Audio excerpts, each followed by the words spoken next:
مصر کی سرزمین نہایت سرسبز و شاداب ہے۔ اس ملک کا طول 1 مہینے کی مسافت اور چوڑائی 10 مہینے کی مسافت کے برابر ہے۔ اس زمانے میں اندازہ کر لیا، ایک خاکستری رنگ کے پہاڑ اور سرخی مائل صحرا نے چاروں طرف سے گھیر رکھا ہے۔ اس کے درمیان سے ایک دریا گزرتا ہے جس کے پانی کی روانی انتہائی دل فریب ہے۔ پانی کے بہاؤ میں کبھی کمی اور کبھی اضافہ ہوتا ہے۔ جب پانی چڑھتا ہے تو تمام چشمے نہریں لبالب بھر جاتے ہیں۔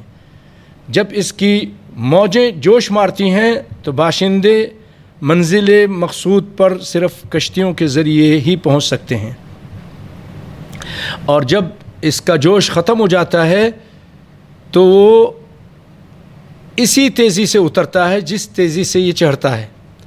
پانی کے اتر جانے کے بعد کاشتکار دریا کے ساحلی نشیب و فراز میں دانے بکھیر کر اللہ سے اچھی فصل کی امید رکھتے ہیں۔ جب دانے پھوٹتے ہیں تو دیکھتے ہی دیکھتے ہرے بھرے کھیت لہلہانے لگتے ہیں۔ ان دنوں زمین کی دولت شکم سے نکل کر پشت پر آ جاتی ہے۔ اللہ اکبر! زمین اپنا خزانہ اگل دیتی، یعنی اس وقت مصر کی زمین عجیب بہار دکھلاتی ہے۔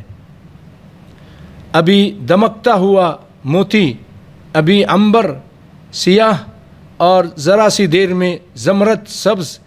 یہ اللہ کی قدرت کے کرشمے ہیں جس نے اس زمین میں یہ صلاحیت پیدا کر دی۔ امیر المؤمنین، یہاں کا خراج معین وقت سے پہلے وصول کرنا ممکن نہیں۔ یہ بھی ضرور ہے کہ خراج کا تہائی حصہ یہیں کی نہروں اور پلوں کی تعمیر و مرمت میں صرف کیا جائے، کیونکہ اس سے آمدنی میں اضافہ ہوگا جس سے سلطنت کی اقتصادی حالت بہتر ہوگی۔ اول و آخر اللہ ہی ہمیں بہتری کی توفیق عطا کرتا ہے۔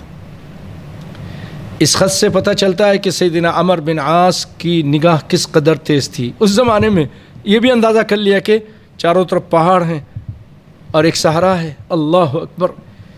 کس ذہانت و فطانت کے ساتھ سرزمین مصر کے بارے میں انہوں نے تفصیلی معلومات وہاں پہنچائی۔